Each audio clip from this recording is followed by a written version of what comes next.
Hola, bienvenidos una vez más a nuestro video podcast. Bueno, en este momento estamos en la temporada 1, que es Afanados. Y hoy vamos a continuar con el segundo episodio, y es el afán y el fracaso. En un mundo ajetreado, que nunca para, donde hablamos de todo y de nada. ¿Qué tal si tenemos conversaciones del cielo? Cuando estás afanado porque el fracaso te persiga o estás afanado porque el fracaso ya está en tu vida. Y con mi esposo, ahorita nada más y nada menos, estábamos platicando acerca de un momento súper crucial en nuestra vida, y fue el año pasado, antes de la pandemia. Yo recuerdo que estaba pasando una situación bastante tensa conmigo misma. Digo conmigo misma porque es de esas rachas que uno dice, estoy cansado, estoy muy tenso, y quizás el trabajo sigue siendo lo mismo que siempre ha sido, pero yo me siento así. Y recuerdo que en ese momento estaba súper afanada en esto que yo sentía, en que casi no tenía tiempo de llegar a mi casa, de estar con mi esposo, que nos acabamos de casar, que no sé qué. Y se me ocurrió la brillante idea de tener un break, de parar por un ratito para enfocarme, de saber qué quería, de quizás pensar si mejor estudiar de nuevo, o de nuevo pues algo diferente a la carrera que ya tengo, bendito Dios. Ya veníamos hablando como la decisión de que ella pudiera buscar otro trabajo más que tuviera horarios más flexibles, igual que le permitiera servir, congregarse y todo. Cuando de repente mi esposa amada, hermosa, llega a la casa y me dice: aquí traigo mi carta de renuncia, mañana la voy a dar.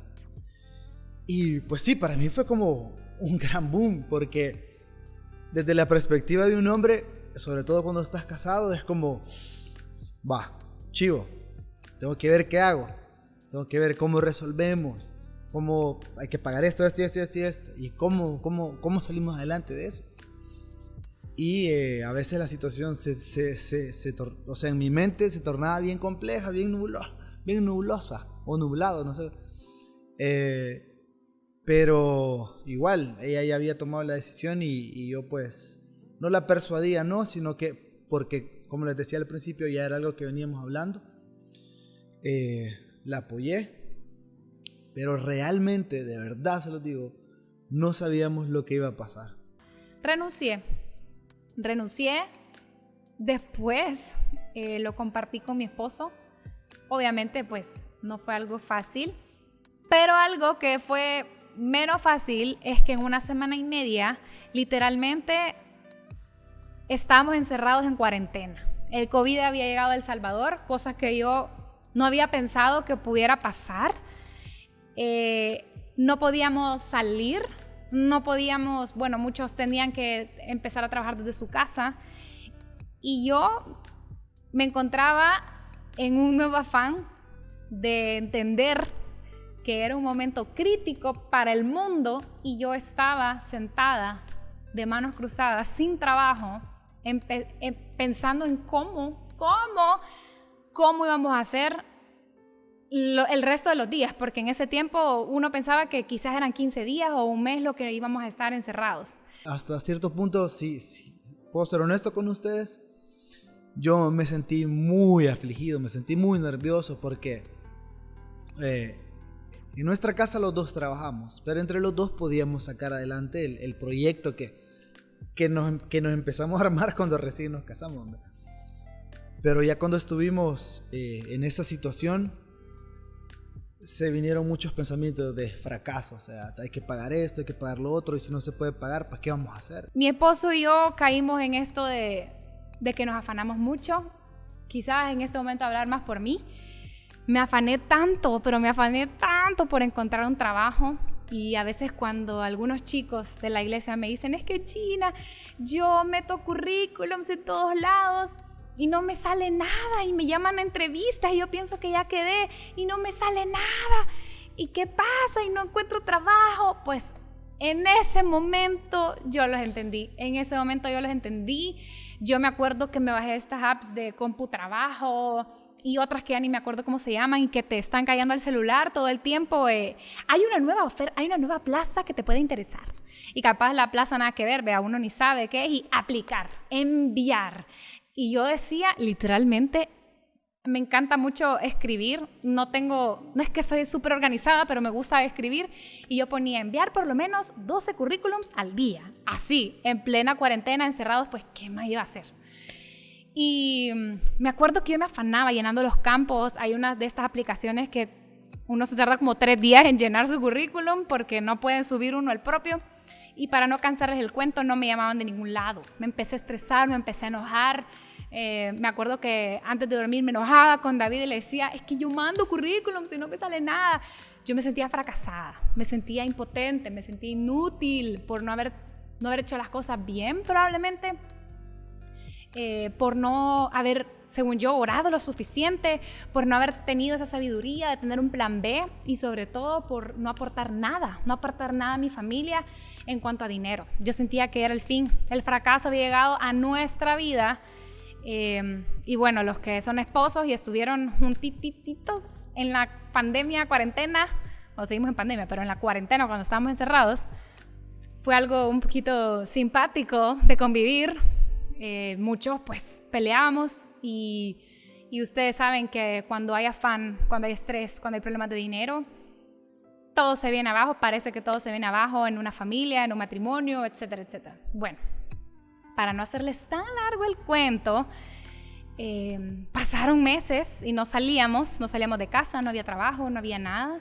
Y con mi esposo dijimos, no hay nada más que hacer. O sea, definitivamente no me van a dar un trabajo ahorita, a no ser que yo sea desarrolladora de apps o tuviera una moto para hacer cosas a domicilio, porque esos eran los trabajos top en ese momento todavía. Y qué chivo por los que tuvieron la oportunidad.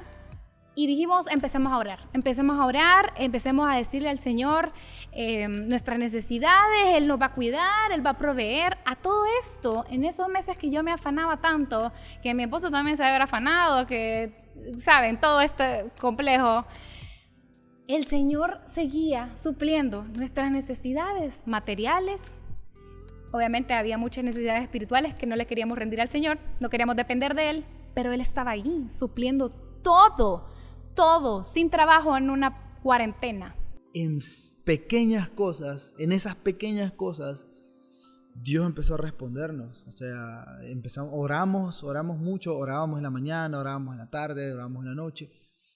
Y Dios empezó a responder. A veces a Ina le daban proyectos de cosas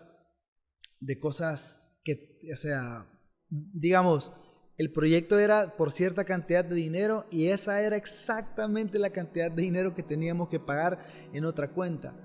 Y era así como el dinero entraba y boom, se iba para otro lado. Pero eso sí, la comida nunca faltó. Empezamos a orar por aquellas cosas que queríamos hacer antes de la pandemia. Queríamos cambiar el carro por varias razones, queríamos ahorrar para esto, queríamos hacer un viaje, queríamos tantas cosas que uno se planifica.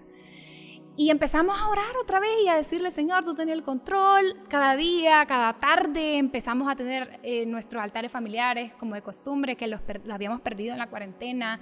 Empezamos, en mi caso, a meterme más en el servicio porque no había otra cosa. Entonces, bueno, hay que hacer algo, bla, bla, bla. Para no enfatizar tanto en esta etapa de tristeza, estábamos tan cegados de que el Señor estaba ahí siendo tan fiel, estaba supliendo y seguía supliendo cada necesidad de nuestra vida. Creo que nunca antes habíamos sido tan ordenados con nuestros pagos como en ese momento que yo no tenía trabajo, que todo estaba tan difícil en el país. No nos hizo falta nada, literalmente nada. Y el Señor, pues, literalmente iba guiándonos, iba firmando nuestro corazón, iba cumpliendo algunas peticiones por su gracia y misericordia. Y en todo este proceso yo no podía entender el propósito. Hasta mucho tiempo después pude comprender la palabra dependencia. Dependencia en el Señor quita el temor de que el fracaso esté a la puerta de la esquina para devorarte. Porque el fracaso no tiene poder, sino obviamente el Señor. No les digo que van a dejar de sentirse como fracasados, o van a dejar de tener ansiedad, o van a dejar de sentirse estresados por las realidades de la vida, pero son cosas que en la medida en la que seguís avanzando, Dios te va abriendo puertas. Puede ser que tú te sientas muy fracasado en el lugar donde estás, en el trabajo que estás, digamos el carro que tenés, o puede ser que por causa de una relación te sentís fracasado, o cualquier punto que te haga sentirte así. Tenés que seguir caminando. Obviamente seguir caminando significa buscar a Dios, buscar dirección, pedir consejería, buscar amigos que te ayuden a caminar, que te aconsejen buenas cosas. Eso es algo muy práctico. Seguí avanzando, no te detengas. Dice Mateo 6:34, así que no os afanéis por el día de mañana, porque el día de mañana traerá su afán. Basta a cada día su propio mal. Aunque tú creas saber qué es lo mejor para ti y estés a punto de tomar una decisión creyendo que es lo mejor para ti, o quizás el miedo al fracaso te paralizó, solo rendile esas decisiones que quieres tomar, esas peticiones al Señor, ese plan A y ese plan B, aunque sea súper organizado, y el Señor va a hacer lo mejor y no dudes que se va a glorificar. No dudes que se va a glorificar si tú se lo entregas al Señor y sos obediente. Pero te quiero dar 3 pasos prácticos para que no caigas en el error. Y el primero de ellos es planificar y prever. Plan A y plan B. Cuando ores, no ores como, sí, Señor, haz lo que tú quieras y tu voluntad, porque puede hacer que el Señor haga su voluntad y no estés entendiendo que esa es su voluntad y te enojes. Entonces, presentarle al Señor tus planes y que Él los afirme, que Él te muestre si va en contra de eso o si el Señor respalda esas decisiones. Punto 2. Tu fracaso no te define. Si el fracaso ya te alcanzó y pensás que estás hundido, aprende a ver la obra de Dios que está haciendo en tu vida y no la menosprecies. No penses que estás hundido y que todo se acabó. El Señor sigue obrando y quizás tú estás ciego. Y 3, persevera. Persevera. Si te has quedado sin trabajo, si ahorita no pudiste pagar tus estudios, si hay un largo plazo en tu vida en donde pensás que fracasaste o que estás a punto del fracaso, persevera. ¿Perseverar en qué? En oración, en agradecimiento, en servicio a los demás. Persevera en el camino de Dios. Y no te rindas, sigue adelante, escucha alabanza, sé agradecido, sé intencional, asiste a la iglesia, congregate. Sé feliz. Alégrate en la obra que el Señor ya está haciendo en tu vida y no seas ciego por estar afanado. Realmente los queremos mucho. Nuestras experiencias las compartimos con ustedes con mucho amor, esperando que Dios pueda hablarles y pueda serles útiles. Los amamos y nos vemos la próxima semana.